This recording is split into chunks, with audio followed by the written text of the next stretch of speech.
Our sponsors for this episode are Hall's Tree Service. Locally owned and operated, Hall's Tree Service has been exceeding and surpassing customer demands in Newton and the surrounding area for over 40 years. Larry and his crew are guaranteed to work hard for you. There's no tree too tall, no job too small. Call Hall's at 316-772-1919. Remember, there's no tree too tall, no job too small. Call Hall's at 316-772-1919. Shamrock Car Wash. Shamrock Car Wash has 3 convenient locations in Newton, Wichita, and Mays. They were also voted Best Car Wash in Harvey County for 2024. Shamrock Car Wash offers your traditional hands-on wash bays, but also touts an in-bay touch-free wash and dry for an effortless clean. Make sure to look them up and follow them on Facebook at Shamrock Car Wash. That's Shamrock Car Wash. Or you can visit them online at theshamrockcarwash.com. That's theshamrockcarwash.com. Is your AC or heating system just not keeping up? Maybe it's not keeping your home or business as cold or hot as it once did. It could also be that all you're looking for is a reliable, trustworthy, and affordable technician to check on your system and do whatever maintenance necessary to ensure it's working as efficiently and effectively as possible. If so, give Air Quality Control a call at 316-285-3304. That's Air Quality Control, 316-285-3304 for all your air quality control needs.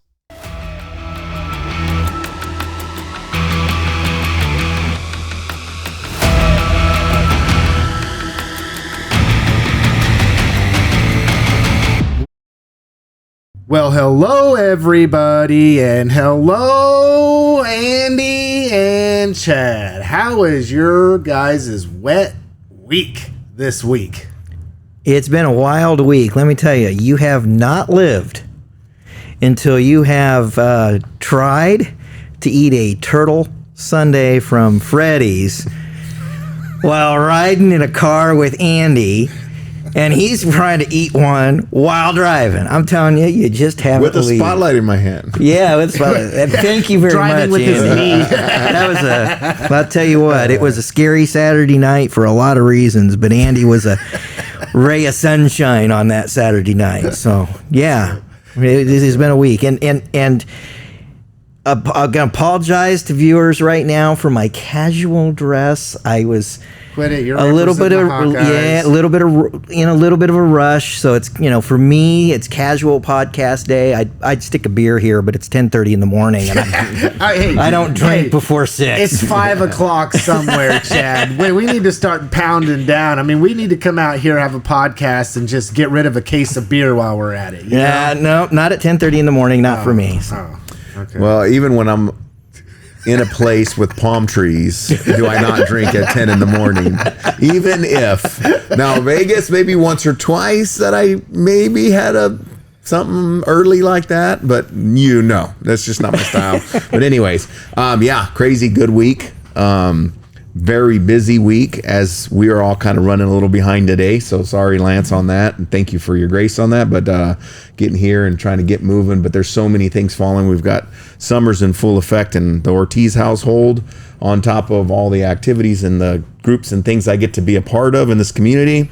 There's a lot flying around, but I'm having a good time. I'm enjoying it and trying to make sure that I'm enjoying my children as much as I can with all the crazy and checking in on them and all the sports and the activities that they're doing with all their friends, and really enjoying watching those bonds being created.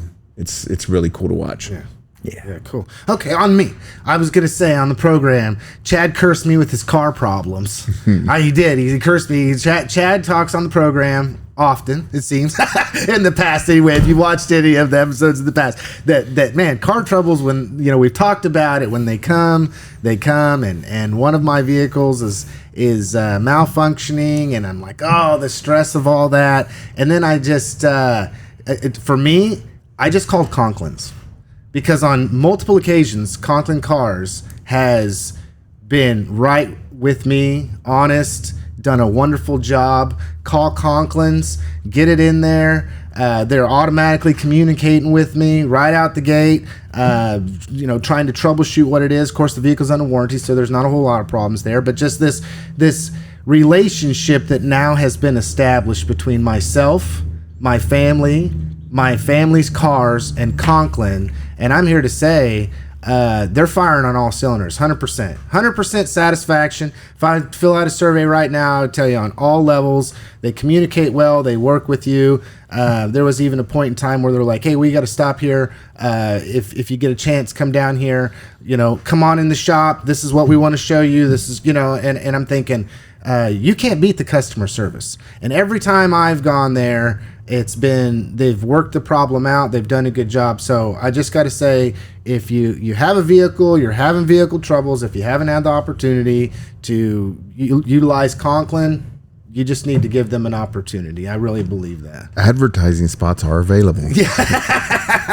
That one was free, so it was honest, right? I love it. Okay. So anyway, one thing we want to do before we get too much farther into this is we like to update people on events. So just bear with me as I get through this for some of the things that were listed in the Kansan. Chad does a wonderful job about having updates that are in there and things that can community calendar if you want to look at it that way. Another opportunity is if you haven't got on social media and looked up Choose Newton, do that. They put out a monthly community calendar. Also, the Chamber of Commerce puts out monthly community calendar that you can be a part of. So I just got to say, both of those are awesome resources to use, but plus the Kansan, which we're going to use right now. On June 7th, Harvey County Volunteer Serve Day, 8 a.m. to noon, Harvey County Farmers Market, 301 North Main Street.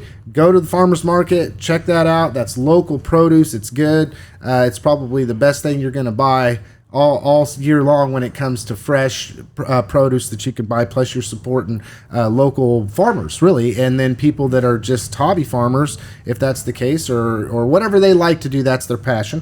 June 7th, Harvey County, I already said that, excuse me, at 9 a.m., Hummingbirds and Honeysuckle Watercolor Workshop is at Carriage Factory Gallery, 128 East 6. It's $55 per student, includes all needed supplies and a mid-morning snack. Students will leave with a completed painting suitable for framing. Class size is limited. Register by June 1st or calling the gallery at 316-284-2749. On June 8th at 4 p.m., MKSO Summer Chamber Concert is at Trinity Heights United Methodist Church, 1200 Boyd Avenue. June 10th at 10 a.m. to noon. Second Saturday at the gallery, Carriage Factory Gallery, 128 East 6. Themed make and take creations will be provided every second Saturday through the year for ages 4 to 10. This event is free and open to the public. Then we'll go with June 12th at 6:30 p.m. Discussion of Never Quit, the newly published memoir by legendary Kansas athlete Glenn Cunningham at the Newton Public Library, 223 East 7th.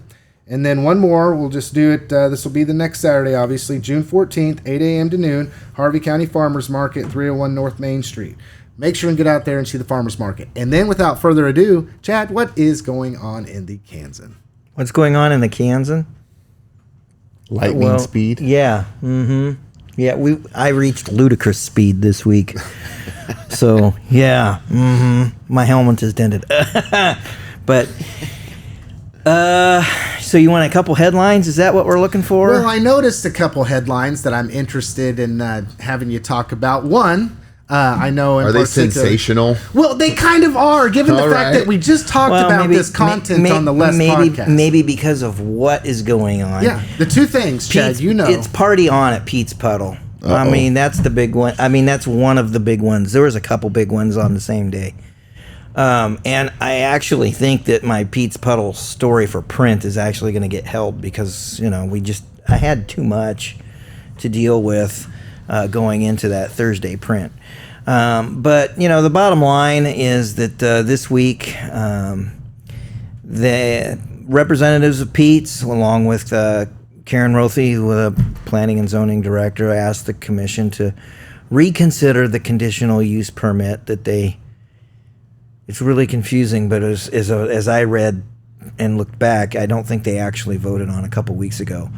And Pete's has come a long way in just a couple of real short weeks. Well, it was just last week that we were talking about their permit being denied. Yeah, they got a ton of stuff wrapped up within the last week and a half. And so now it's party on because the conditional use permit that they had asked for has been approved. So do you think whatever happened, like I gotta say, last week when we talked about it, I said that I felt like there was a breakdown in communication. Well, obviously something changed, and those lines of communication were opened up in order for there to be the kind of progress over a week that had took place in order for them to be able to move forward with this. I mean, that blindsided me because we went from it was pretty this ain't surprising. gonna happen to this is gonna happen.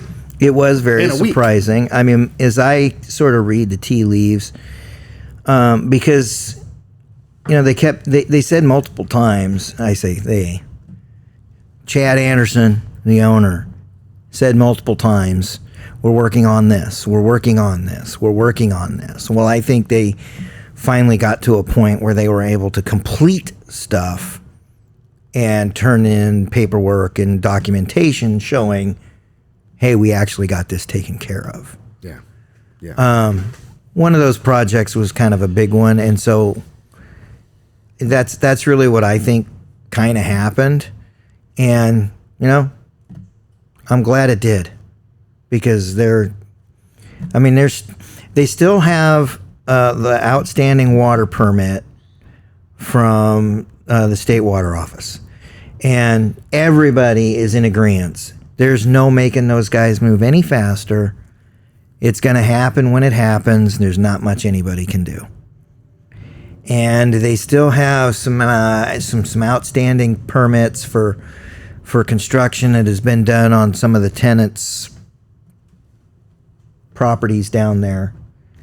But those tenants have started calling and started dealing with that, which is something that was not going on before. So those are things, and Karen stood right in this county commission meeting and said that she has all confidence that this stuff is going to get dealt with. So they still have not acted on the special use permit. That goes back to October of last year. And that's the one that if at some point gets denied, then Pete's will have to shut down. But quite honestly, as I kind of look at this situation and all that's gone on, and especially everything that's been going on the last 2-3 weeks, at some point that special use permit's going to get a thumbs up. It's just a matter of working through, like a letter of amendment, a letter of what's it called, letter of map amendment or whatever it is, LOMA with FEMA. Dude, that stuff takes time. It just takes time. And there's no speeding up the state or the feds on stuff like that. They're going to do it in their own time. Yeah. So party on at Pete's Puddle. Party on at Pete's Puddle. So music festivals will be coming up, and get your tickets early. Yeah. Well, and support Pete's Puddle. I still go back to what I heard them say and what they expressed in the commission meeting, which is they are seeking and have been for a long time a viable part of Harvey County. And with that being said, that just is one other thing that's transpiring in Harvey County that you can be a part of. And so I'm sure they probably have a pretty cool list of people coming up that are going to be out there performing. I don't know, follow them on social media. Let's see if maybe some of these other entities can work with them and put them in the events calendar of things that there are to do, so people are more aware of what's going on at Pete's Puddle. Yeah. Okay, the other one, Chad, that I thought was kind of interesting was it was almost as though we had a 180 that took place at the county commission, and I don't know if that's the right context to place it in, but I'm going to say there was quite a bit of discussion that was going on about the amount of money that the county was willing to put forth to coordinate and to collaborate with the city when it come to being able to do some road improvements, specifically in an area that's a hot spot for economic development. They had already decided that they were only going to put up X amount of dollars. 100,000. Yesterday, which the city then came back and said, hey, we really like 50-50 partnership in this. But as of yesterday, then they are now almost doubling that amount of money. More than. You can't turn the Titanic on a dime. Can't turn any ship on a dime. Takes time. And this thing has been turning for a while. They've been talking about that project at the county commission meetings pretty much every week, 10, 15 minutes at a time, sometimes more. And it always just kept coming back to the money and the budget and what people thought could be done or can't be done. And that budget is why. Well, okay, so the city went to the county in February seeking help with the engineering contract for East First Street from Spencer to Oliver. And a good chunk of that is owned by the city completely. And it is their responsibility. But they felt like, and they were right, that if they would do the engineering on the entire stretch at one time, that it would cost less overall than just going to, for example, Hillside and then coming back later and doing Hillside to Oliver. And they were right. It does cost less. And so they were asking the county commission to partnership with them to pay that engineering for the entire stretch. Now, this is just the engineering. There's not going to be any construction done underneath this particular contract. And the county commission kind of decided, we can give you $100,000 now, maybe. That's what they decided. Well, half of that project is actually, at this time, $237,000. And when they came up with that $100,000 number, sometimes there's not politically correct ways to say things, right? But there were people in the city that felt kind of insulted. And this is coming under the context, again, you always got to take a look at all the factors involved. That last year the city went to the county and said, we need to do this to Hillside. It was a multi-million-dollar project because there's going to be a lot of truck traffic on Hillside. We own the western half of Hillside. You own the eastern half of Hillside. So we would like to partner with you, and we'd like to create a situation where we pay part and you pay part. And the county commission said no. Yeah, and the city was on the hook for that. So the city is on the hook for that entire project on Hillside. Okay? And they'll probably be on the hook for all the maintenance as well. And the city was feeling a little, as anybody would, disappointed. I mean, put yourself in this context. You and a neighbor share a driveway. Mm-hmm. So you've asked the neighbor, hey, something needs to happen. We need to put some new rock down here. This is my half. This is your half. And the neighbor looks at you, you just take care of it. I think you'd be pretty pissed. Even though Well, you're also, gonna what if use you it. said, hey, the materials are this, and if you give me half the materials, I'll take care of the labor part and get it done. I'm just asking for you to help me cover half the materials because there's other work that's gone to make this happen anyways. Right. Yeah. Where the county's like, well, we didn't push us into this situation. It's like, but we got to lower our taxes by bringing in more people, right? Right. Or level our taxes and is part really of the that- thing. It's not about Yep. lowering it. It's about leveling it out. And That's part of that perspective. Part of that perspective that we heard, for those of us that were listening and paying attention, from members of the city commission was, okay, the reason this is needed, we got Hillsborough Industries going in on First. We've got GAF going in down by on Hillside. That's where that truck traffic is going to come from. CD Customs has just expanded. That's going to mean some more truck traffic. We've got options for properties along East First for some more economic development prospects. And the county is going to collect taxes on all of that. Quite a bit of taxes. So why is it unreasonable for us to ask for some help from the county? It's not. What the county is basically doing is saying, you guys just go do this and you just make sure that our pockets are getting lined. We're fine. Yeah. And the city at this point You is know? saying that's not going to work anymore. So, Right. So The it's city good to So it's see going to that. come to a head. the or city- And it somebody's has, and it looks to me like the most recent decision by the county is, hey, we're going to do an about face on this. Right. So what we had at the county level was 2 commissioners, Terry Scott and Don Schrader. Don was all in from the very beginning because he saw all of this. He saw that the county was going to benefit. He sees that the need is there, and from the very beginning, and I'm being very blunt. From the very beginning, we need to pay half of this engineering. He wasn't totally there on Hillside, but on East First he was there. And one of the reasons he's in on it is because not only does he see these economic development prospects and he sees that corridor, he also sees that if they go all the way out to Oliver, they're improving the access from Newton to the city county airport. The county's got a dog in that fight. So he saw that from the very beginning.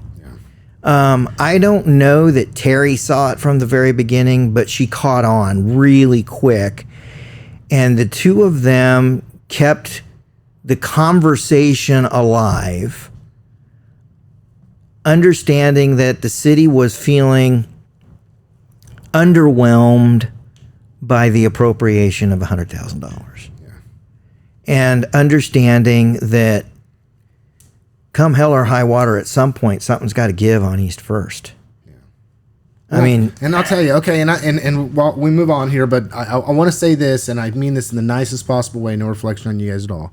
But you know, it seems, I guess is what I should say, that there's one county commissioner that is very apprehensive and slow to come to the table when it comes to economic development prospects and investing in that. I was concerned that Commissioner Scott would follow suit with that type of thinking. And I've got to give a shout out to Commissioner Scott because I'm seeing, I think we all are seeing, that that the apprehensiveness that some of us had when it came to whether or not this person would follow suit with not being as economic friendly as needed, especially in this climate right now, where we are in a bullseye and the east side of our community is just firing on all cylinders. So, and the timing of this was pretty critical for Terry as well. I mean, she flat out said it. We can budget for this in our next budget, Yeah. and the budget after that. Yes. And she's 100% right. Yeah. Right? She's a quick learn, and she's Yeah. thinking for Yeah. herself. She's looking and at it, taking and in she goes, information and If we That's really good. want to do this, then we're going to have to budget for it, and we can budget for it. It's going to mean likely giving up some other things. It's going to mean other departments that wanted increases may not get them, but we can budget for this. And so I think we need to commit to doing so. So, you know, it's sort of like that tip of the cap. The timing, and when I say the timing, they're in the middle of their budget hearings right now. That's what's going on right now. So this is when the conversation needs to happen. Exactly. Okay, so just real quick, did either one of you guys watch the Greg Bontrager interview? I have not had an opportunity to do so yet. Andy, you I did? listened to it while I was to it. mowing. Okay, I said watch or listen, but Yeah. I'm not tooting my own horn, but I just really I listened to that. I found it to be very informative. Greg Bontrager is a great person. I really enjoyed learning about his life. If you haven't got a chance to watch that one yet, I think you'll get a better understanding of what the Central Kansas Community Foundation is doing. Not only that, but what's going on with these different associate directors that you're hearing about. Burton has one, Heston has one, Halstead has one. Greg is over in Newton and North Newton. So there's these individuals that are in your communities, and they are all trying to effectively do the same thing that Greg talks about. He's more close to home, so even then maybe there'll be an opportunity to interview more of them in the future about their individual program that they're trying to work and how they're trying to benefit the community. I know I want to give a shout out to the Kansan once again because you guys do a wonderful job of covering youth sports. And that's where I get a lot of my youth sport information rather than, I mean, I do follow Halstead Dragons, and I do follow the Swathers, and I do follow the Railers, and these different school districts that we have here in Harvey County, but they're all different. Not all, but there's different 3As and 5As and, 2As in our 30-mile radius. So there was 2 students that I wanted to give a shout out to that did an exceptional job at state. I know that when I did the update with Carly Stavola, who's the communications director for USD 373, she sent some shout outs. But Mackenzie Sourwine, who is a railer, got first gold medal at the state competition. Amazing. For 5A girls 100-meter dash, 12.32. Then she also got another first gold medal for the 200-meter dash at 25.23. And then to list some other names of all these youth that are winning at state, just real quick. Natalie Cassant, 3rd place. Nico Ramos, 3rd place. George Bates, 4th place. Adley King, Delaney Fuller, Anaya Fernandez, Mackenzie Sourwine, 4th place. Kenny Powell, 4th place. Cole Dillon, 6th place. Amaya, I believe, Baird, 6th place, and Anna Lawrence, 7th place. Hopefully I didn't get any of your guys' names wrong. And Nico set a school record. School record. At state. Nico Ramos. Attaboy. Be on the wall for years to come, hopefully, right? And then the other one comes to us from Heston. Ashley Lehman. Ashley Lehman won the 200-meter dash in record time of 24.63, 4 wins, 6 records broken between prelims and finals. Wow. 40 points scored. And then I think they said Ashley Lehman, this comes from Sports in Kansas, 3A girls 200-meter state champion. Ashley Lehman from Heston wins the 3A girls 200-meter with the state meet record time of 24.63, also with her 4th gold medal this weekend. That girl is an medals. Absolute athlete. She is a stud. I saw this coming, man. I had the privilege of helping work with her when she was in like 7th and 8th grade during summer cross country camps, and man, I'm telling you what, talented. She is. And by the way, just so everybody knows, her papa is a fireman in the city of Newton. Okay. So very cool. Yeah. Very cool. Very cool. And Great Andy, I got family. a question. Okay, I always want to put your school board hat on when we're having these conversations, but I tell you, the amount of community pride that I feel just because my kids go to Newton and I'm a Newtonian and support Railers and support our school district and pro positive and want to see our kids be successful. As a school board member, when you hear about all of these youth, just in this sport, we've had a lot of winners, and all aspects, not just sports, debate. I mean, if people don't know who Newton, Kansas is right now and who the Railers are, then they're not paying attention. But as for you, as a school board member, is there like an added sense of pride? I got to know, man. That's interesting. I just love athletics and activities and the arts anyways. I just love seeing kids create things and push themselves to do better, and then the camaraderie that's built between those communities. I've always been in that vein. Even as a kid myself, growing up on teams and playing sports. So yeah, I'm always proud of them. I don't know if it changes it as being a school board member. I love to see our black and gold when we're at events, and we were at a basketball game last night. Our freshman team was playing, and to look and see all those families that were sitting there, and we didn't come home till like 9:45, 10 o'clock, because we were out, representing and getting better and building community. To have my black and yellow on, I do enjoy wearing that. Yeah. When I'm at events in a gym of 5 or 6 different schools, when they have to turn the baskets and play sideways because there's so many games going on, right? And you see that black and gold in there, and I'm like, there's our tribe. I like that. Yeah. So, yeah, I don't know if it makes it different as a school board member or not. I really couldn't tell you that. I just know as a dad, and seeing my son and his friends and the relationship they're building, and to know these people for who they are, it's pretty cool. But I will say this: I was at the YMCA. I talked to you guys about this before, but I was at the Y probably a week and a half ago, and there was some kids in the locker room. I will say kids, 16, 17-ish, soccer players. and they recognize me because of this. And I think they listen because we actually pay them attention. Yeah. And so thank you guys for all the sports covering that you do, because it does make a difference, and families like to see their kid's name in the paper and out in the ether. And I know that we try our best to celebrate all of that, not just the sports, but there's artists that we have, and there's people that are talented in band and playing instruments and things. And the golfers are, yes, it's an athletic event, but they sometimes get pushed back. That community is growing like crazy right now with some amazing people in it. And if you look at the kids that are going to college that come from Newton High School that are golfing in college, they're actually doing really well. Yeah. It's pretty cool to see. Oh, yeah, you think they're going to that next level, right? So when we talk about these students that are doing exceptionally well here in our community and compete very well in the state competitions, that there is a transference that takes place when it comes to competing at the college level, because now you've got quite a bit bigger pond, right? There's a lot more people that are competing, and they're still doing well. You're not playing. This is not, when they go to the next level, they are not playing Baptist Youth Homeschool League anymore. Yeah. Right? Yeah.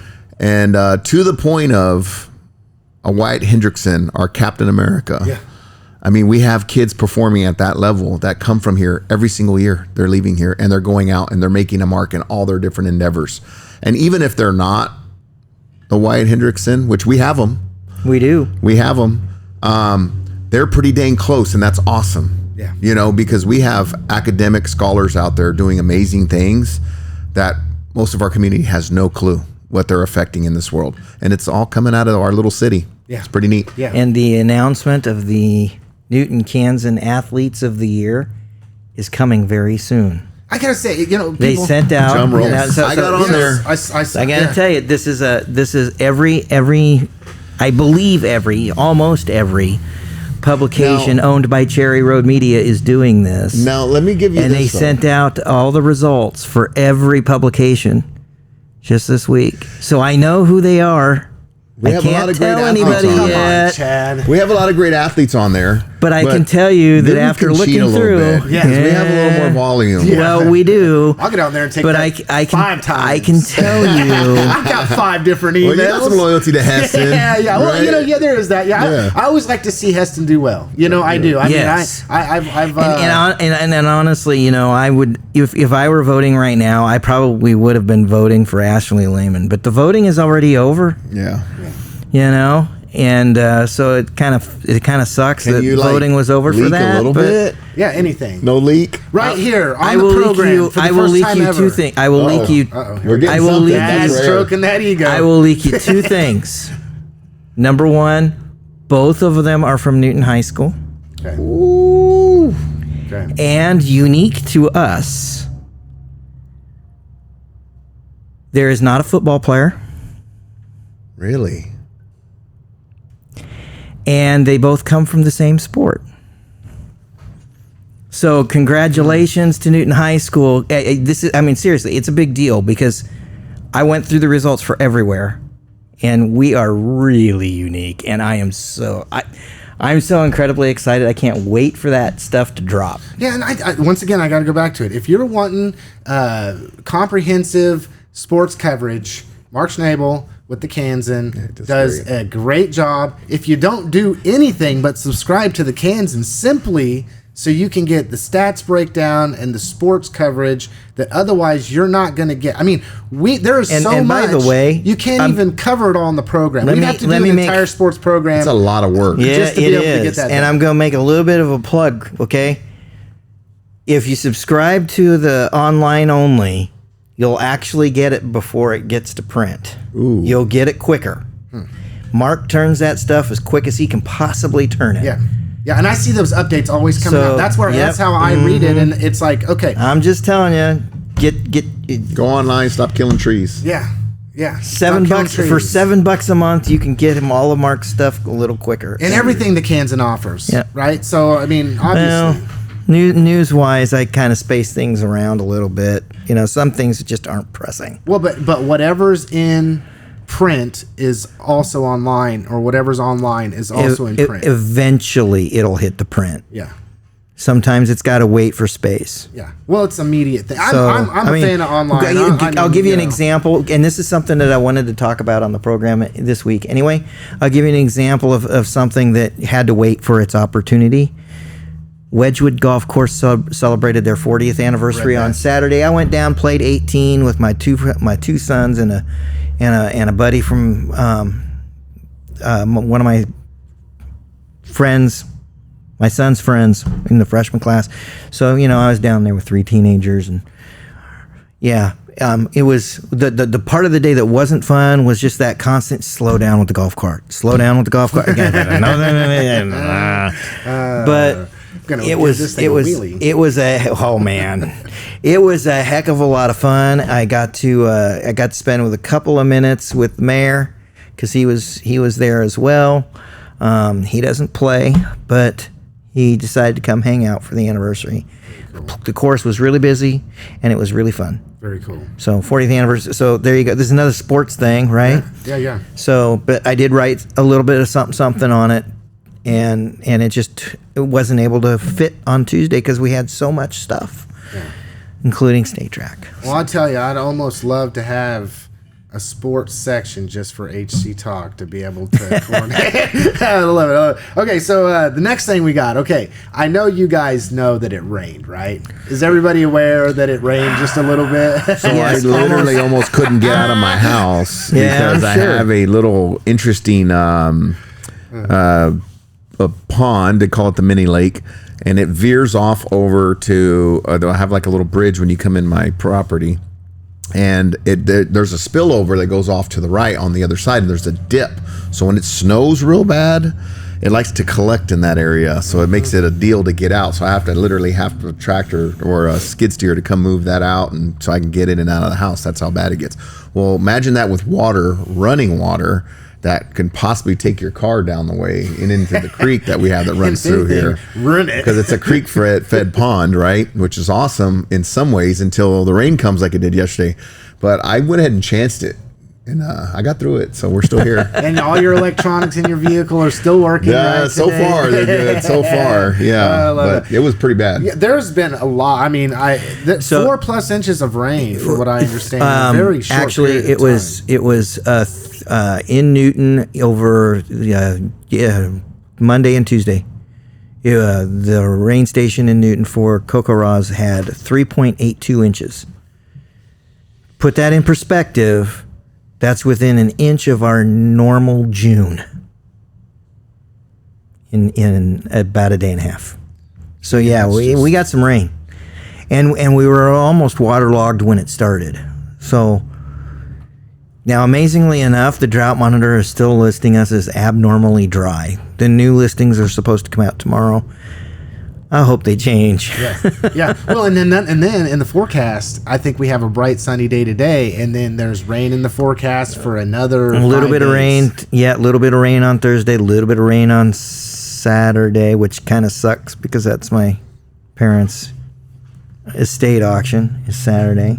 So, if you're looking for an old MG, show up at 1000 Columbus on Saturday. Little plug there. Plug there. Yeah. I don't want to take the thing home. Okay, and speaking of this, I know we here in Newton, there's not very many places in Newton and Harvey County where we see flooding. I mean, there are some, but there's other places around the state that are more susceptible to that. And I know at certain times that the city of Wichita can be a lake in events like what we had, which are just unprecedented rainfall. That is due to the Sand Creek watershed.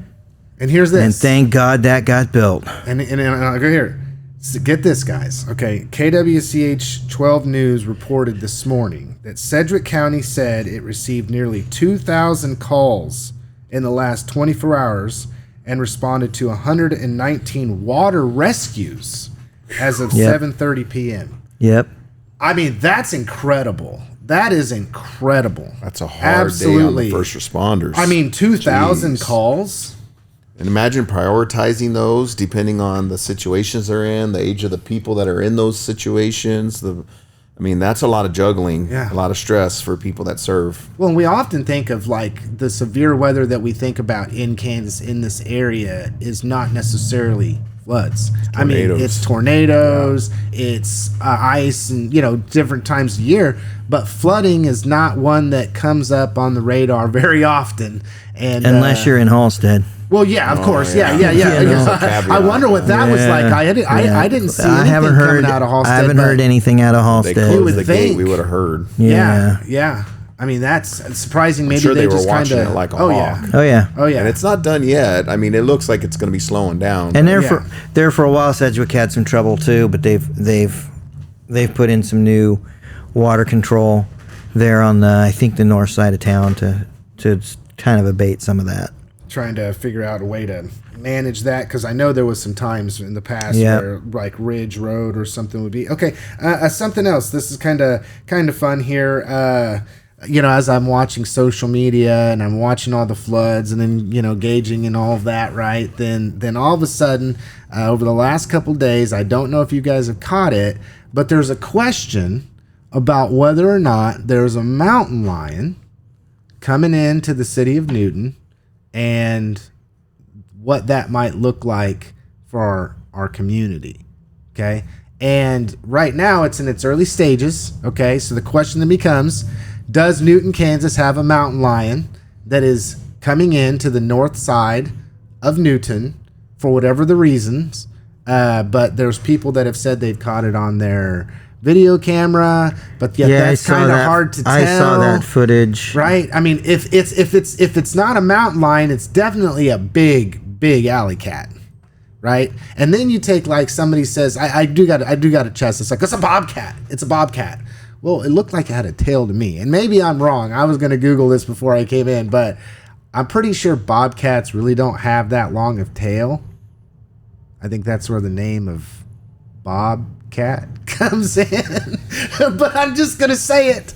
We've got all kinds of zoologists and veterinarians and everything online right now on social media that are giving their 2 cents and what it is and if it's this. And we've even got digital photographers and all kinds of stuff giving their take on what it is. But truth be told, there was a point in time, I think last year, where there was an actual confirmed mountain lion sighting to the north of Newton. We've had them from time to time, and the ones that I put stock in, not to make a pun, but I'm going to, are when there's been like an attack on livestock. Yeah. Mm-hmm.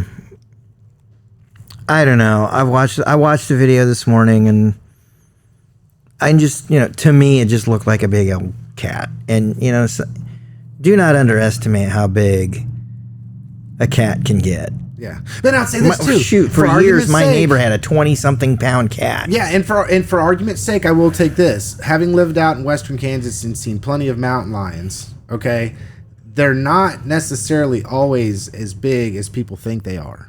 A mountain lion can, generally speaking, full grown, can be the size of like what we would consider a large breed dog. Like the size of a German Shepherd or the size of a tall lab or something like that. They're not always these, big 180-pound thing. I mean, especially for the resources that they're given in the community. I mean, it's not like they're just, got everything they need to grow to full life. And I mean, if you haven't been to the zoo, you can tell too that they're not as big as a person might assume them to be. They're about the size of a medium to a large dog in the state of Kansas. So have your shotguns and your ARs ready. Yeah, That's all I say. We have look out, everybody. Look out. We'll just give somebody else a reason to be afraid of something here. Have hunting parties in the middle of the night, Please don't. I love it. I'm trying to sleep in the middle of the night. All right. So we can't say that too much because then somebody's going to get on us because we're inciting fear into people, and there's no way, shape, or form a bobcat or a mountain lion is Said hunting running parties. around. We got PETA coming for us. Oh yeah. Now we're We just got Tank You can't in get our it. algorithm. Can't get a I tag am a for member mountain of lion. PETA, just so Oh you know. God. Oh no. He's a mandatory reporter. No. Whenever we have a family cookout, we have goats over here. Don't come. I'm a member of We're the. gonna hear something. I'm a member of the People for Eating of Tasty Animals. Okay. So then one of the last things we're going to cover, if we can get into something national, we will for a little bit. But there's two discussions here that probably take up some time. For everybody that knows, the filing deadline has come and passed. You can go to Harvey County Elections and you can look and see who's running and whatnot. And I think there's very few places where there won't be some options, right? Correct. The Walton. My brain is freezing all of a sudden. I believe it's Walton and North Newton. I'll have to double check. But pretty much everywhere there's going to be at least a choice on the ballot, and everywhere the ballot is full. There will be no primaries. So you don't have to rush to a judgment between now and August. Yeah. You've got until now in November to research your candidates, because these are not partisan elections. And what that really means is that the party affiliation will not be listed on the ballot. So to decide who you're going to vote for, you're going to have to work for it. Yeah. So please do the work. Well, and then that gets into, and I don't want to stay here long, but that gets into the discussion about whether people believe that these races should be partisan or not. And I got to say, my opinion on it is, I don't think they should be. I think especially when it comes down to our local government, especially school board and city commission races, that it does provide some protection at a local level from them just spiraling out of control into partisan party politics. Do you guys agree? It goes to what I just said. You're not going to be able to go in on election day, look at the ballot, and just decide to vote party. Unless you have really done some digging to find out what those party affiliations are before you go in.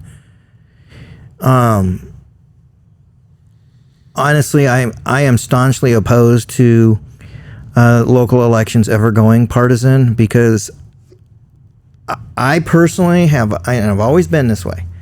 I want the best person for the job from a policy perspective, and I do not care about party affiliation.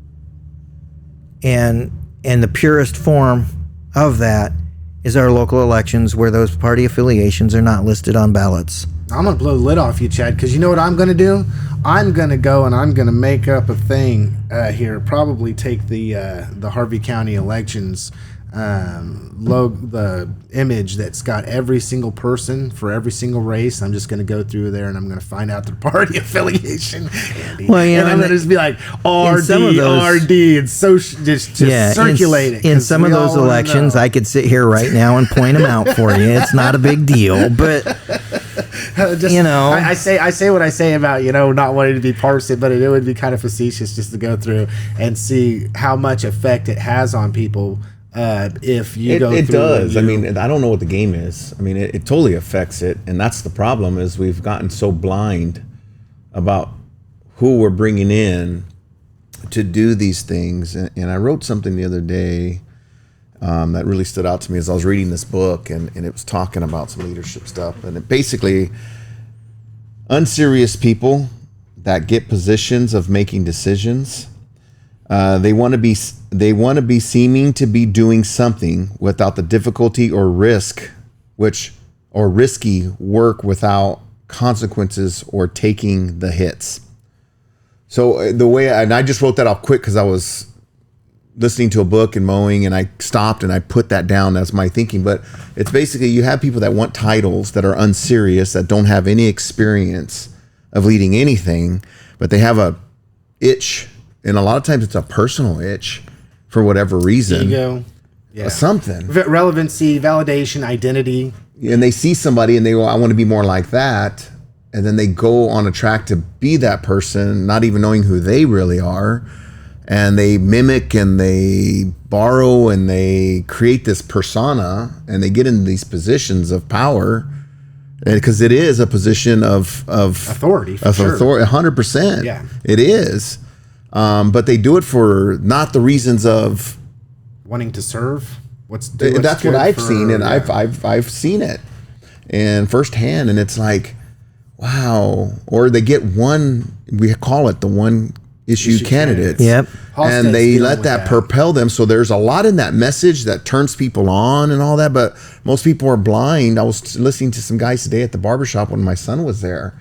And the conversation they were having, they were so far off base on any facts. It was unbelievable. That's because it goes back to that. My biggest pet peeve is just because somebody says it doesn't make it true. You've got to use these critical thinking skills. If somebody comes through and says, hey, my belief system is this, well, then you got to ask, well, where did you get that?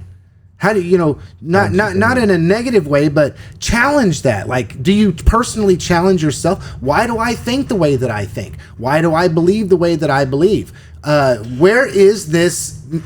I mean, it's like there is an entire lack of desire and understanding the need for self-evaluation, self-reflect. Andy, we talked on the phone, right? And I came up with a wild out of the left field idea here over the last couple of days. And you're like, well, you should check your thinking on that. And we should all have people in our lives that we have confidence in and can say, hey, okay, I'm wondering this. Check me. Check my thinking. And then, part of that conversation was, well, Lance, why do you, dig deep. Why are you thinking this way? Why are you, what is it? And it was nothing negative, right? So for you people that think that, oh my God, this is something big. It's a conversation that we have that a lot of people don't have with their friends, yes, quote unquote, because there are some uncomfortable spaces in that conversation. But when you really care about people, you're going to ask them questions to make them think. Yeah. Because I really care. I'm going to say some things that might be uncomfortable because I don't even want to say, but I care about you enough to say, hey, here's my knee-jerk reaction because this has caught me off guard. But I appreciate that you can call me and know that conversation is ours. Yeah. It goes nowhere because that's us. And I wish more people had those people in their lives because you can't really do that with people today. No. Especially in the world that we're talking about in context of politics. It's sick. It's sad. It's sad. And so then you have the situation where we're not doing self-reflection. We're not doing self-check. We're not looking at ourselves, which I call critical thinking skills. Why, what, when, how, why, who, right? I mean, these are the things that you have to, why do I believe that? Who told me that? How do I, sharpen this idea that I have, or who do I bounce this, go through that process. And then it's like, we don't even, what is it? We go back to this. We've talked about this before. Chad made the comment about how the difficulty with nonpartisan races is that it requires more of people. You can't just go in there and say, I'm a Republican. I'm a Democrat. I'm going to vote for all Democrats because all Republicans are bad. And then we don't know the definition of what we actually say. And then, we're not going to have time today on the program, but I just want to say now before, we get too late here that, we're building towards a conversation, and the conversation next week that what we're going to have is going to be a national topic, and it's going to do with something that I was looking at that was a study by Princeton University, and it's talking about key political violence and resilience trends from 2024. So that's been published. It's talking about all of the increases that we've seen over the last few years with people that want to individually, but both as groups, use violence and intimidation, not only for these state and national races, but for these individuals. I mean, it's astronomical when you look at the research, and it shows how many local school board and city officials are now having to deal with violence, intimidation when it comes to people that don't believe the way that they believe. Yeah, I'm not the one. But where we live, right? I mean, that's the scary thing. Some of these people, they start messing with people and they realize people are afraid, but then they're going to run into somebody like me and it could get bad real quick. It's like, you got to be careful to embolden yourself in the wrong way, being disrespectful to people. Yeah. Because one of these days, these people are going to run into the wrong person and they're not going to know what to do with it. And then they're going to escalate, and that's not going to be a good situation. Yeah. Yeah, and I'm a firm believer that the people that are doing it, even though we want to assume that because I'll go out here and defend myself, that somehow doesn't mean that you're afraid, because it goes back to the psychology of fight or flight. So the same people that are demonizing the other party of who they are, whatever that is, truly are afraid of them. They're afraid of, and we have really souped up this toxicity in our society to where, well, the Democrats are trying to do something bad. They're going to destroy my life. They're going to do this. There are people that use the Democrat platform for certain niches to hurt society, in my opinion, just like there's people that use the Republican platform in certain niches to do their thing and use it for their bidding. So I think it's kind of worn itself. This Democrat-Republican thing is so ridiculous at this point, because you have extremes on both ends that are just unreasonable. And we're seeing that play out, right? The problem I see is people like me that are in the gutter with this stuff, that have been in it for a while, or watching this transition over the last 20 years and seeing it coming. A lot of people are just waking up to it. And it's going to take a lot longer for it to wash itself out for us to recorrect. And so, Chad, you said it earlier, ships don't turn on a dime. This is a big shift of culture that's been implemented for 60 plus years, little by little by little, and desensitizing us to where we're at today. And social media just put gas all over it. And you've referred to that on our last podcast as well. So, Lance, I think we've got long ways to go. We are just getting to where that middle chunk of people is realizing what's going on. And those people that are hardcore Republicans that are all about Trump 100% of the time need to realize that he's not a real Republican. Did and you they're flying just say his that? flag. You right? just said he wasn't a real Republican. You're not a Republican, Andy. I'm not, apparently, to a lot of people. You want me to pour some gas on it? Oh, I'm going to get so mad. I'm just going to blow Hey, here we up. go. This is why we get in trouble, right? Right. We're talking real You straight want up. me, you want me to pour a little gas on it? It is what it is. Yeah. People are ridiculous. Pissing people off. People because are we're telling ridiculous, the so they truth, don't want to Andy. look at themselves and go, yeah, maybe I'm too far in the soup. The things that used to be this are now over here, and the things that are over here, there's nothing like Trump can do for a Democrat to say, oh, Elon Musk was a green energy guy, and they loved him for electric cars and all this stuff, and now the same group, because he did something over here, it's like, oh, I hate him, and we're going to burn his stuff down. It's like this types of things, this type of demonization of human beings just because of a topic with no nuance is so unbelievable, but it's happening, and there's a lot of people doing it. And I was naive to believe that this was something that took place on a state and national level in partisan politics, but I'm here to tell you from being in the seat, I've experienced it myself. Now, I'm not, it is what it is. I mean, it's not, you're not bothering me any, but I've had people that have threatened me and tried to intimidate me. It's like, you must really not know me, I mean, and we've been here, we've talked about this before, but the reality is even at this local level, I've said it and I'll say it again. I didn't have enemies until I endeavored to serve my community. And I was truthfully naive to believe that, well, I'm just here to serve my community, and I feel like I have something to offer my community. So, pure of heart. No. I'm not gonna become a millionaire, being on the city commission. I've had people that I considered friends that were in the hospital, and I've mowed their lawn and fed their pets and stuff 13, 14 years ago, probably. And this is there's a handful of these people that I know today. I thought at one point I probably was a really good dude, and I never said anything, didn't do it for that reason, just being a friend and knowing that, hey, I could fill a niche right here, and I'm going to do that. I'm going to take a Saturday morning, go help out my buddy there, and they're in the hospital.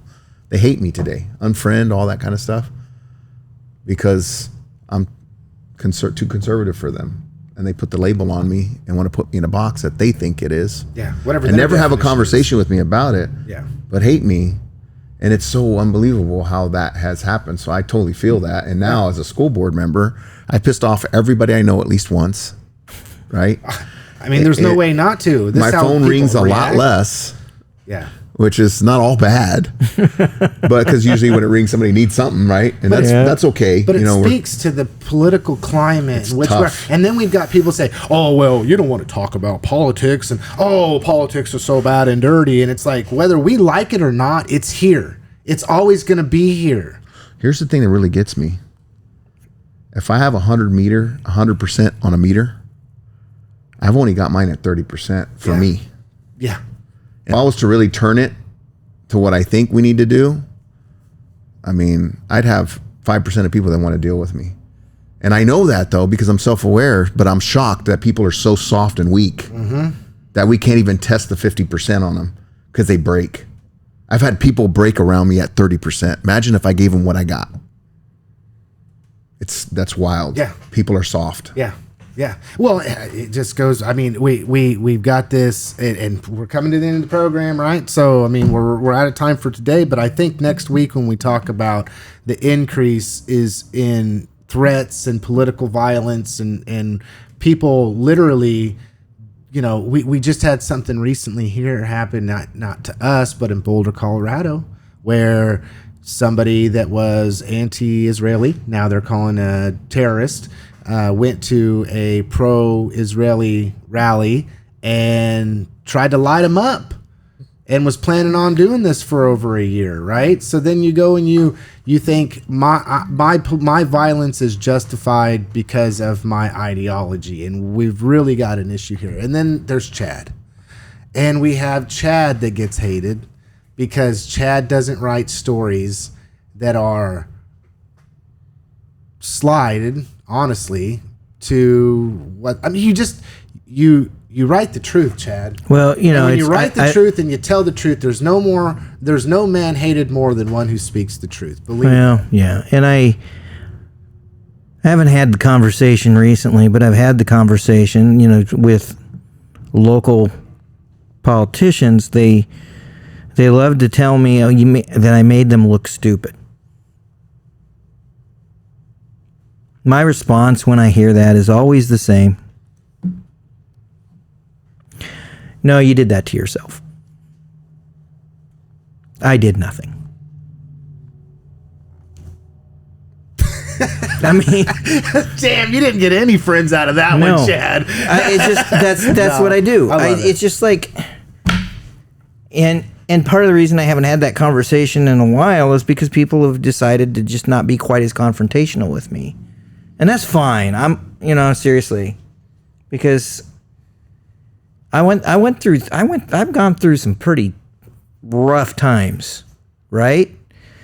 A fairly prominent businessman walking into my office and saying, "I'm going to put you out of business." Bring it on. Seriously. Just because you didn't like what was written about the city commission yesterday, bring it on. By the way, I'm still here, aren't I? Yeah. And folks following me home at night, knocking on my windows, I figured out how to take care of that too. I've had somebody should kill you a couple different times. Oh yeah. And I'm like, well, you got that to do. I had somebody DMing me about 10:30 at night one time, and I said, I'll get with you. And I saw him in public and went right up to him, and it was an interesting situation. Cowards. Yeah. Oh yeah. I've gotten a death threat. That's all I had to say, by the way. Yeah. Believe it or not, I did. And there was nothing to say after that, which was really interesting to me. Yeah. That liquid courage at night, you can kind of tell. Oh yeah. Well, it's the whole. It's the whole. How many whiskeys did you have before you sent that message? Surely, and you guys seen the thing too, and we got to get our final words because we're over. But I've seen it over and over and over again. You got one dog that's on one side of a fence or a divider in between, and they are just going at it and teeth clanging, and they are just ready to kill each other. And then you open up the door, and then they go in there and they just sniff each other. That's society as it is right now. Okay, final words, gentlemen. Final words. I felt intense at the end there because I just signed up for another 4 years of crazy. But my final words are, I'm going to do the best I can to be the best person I can be. I'm growing a lot. I've learned a lot. I hope I get to serve the community for 4 more years. If they don't have me, I understand. because I do want to be a little more direct and blunt as I move forward, because this will probably be my last run if I'm elected again. But my final word is there's so much opportunity if we just stop the partisan politic crap and meet in the middle with reasonable people, which I think most of us are at. Like, I'm going to have my hardline stuff, and I don't think it's political when you have boys playing girls sports. That's, to me, is not political. You can make it all you want to make it, but that's just where people know that that's who I am. And at least you know that, because I'm going to say that in public, because I'm not worried about losing votes for that, because I'm going to tell you who I am and where my lines are. But doesn't it make sense to want to deal with people that are willing to say that and at least let you know who you're dealing with? Like, honesty goes a long way, you know, because there's real lack of it. Is this a bad thing? And if you think different, so be it. Good luck in your world trying to create that. Yeah. But I think as we move forward, my final word is humanize each other, try your best to have grace, but be who you are, because there's so much fake out there. There's so much plastic. It's unbelievable. Yeah. Chad? Final word for me is that for this foreseeable future, during the week, I'm going to be a bachelor. My house is going to be almost completely empty. It's going to be wonderful. You're going to get a lot of naps. Party at Chad's. So, yeah. And it means that I get to cook and eat the things that no one else in my house will eat. So, probably liver and onions night tonight. And moussaka night's coming. So, you know, that my final word is that I am looking forward to a summer where I'm going to be able to breathe a little bit. And that doesn't mean I don't love my family. I absolutely love my family. But when you live the life that I live, somewhere along the line, you need some breathing room. And that breathing room does not come at 6 o'clock, 7 o'clock, 8 o'clock when you get home from work and you got 4 people on you. So I'm just looking forward to just doing some recharging over the next little while. Yeah. Okay. There you go. Final word for me is if you're listening to the program today and we were talking about politics and policy, et cetera, I think it's very important that we realize that it's not all beer and peanuts, guys. I mean, it's, when we're doing what we're doing and having the discussions that we're having, whether we like it or not, it's always going to be there. So we might as well find a constructive way to do it and really work on ourselves and how we communicate, because if we don't, it's going to be the death of us. Have a good week, everybody. Good word.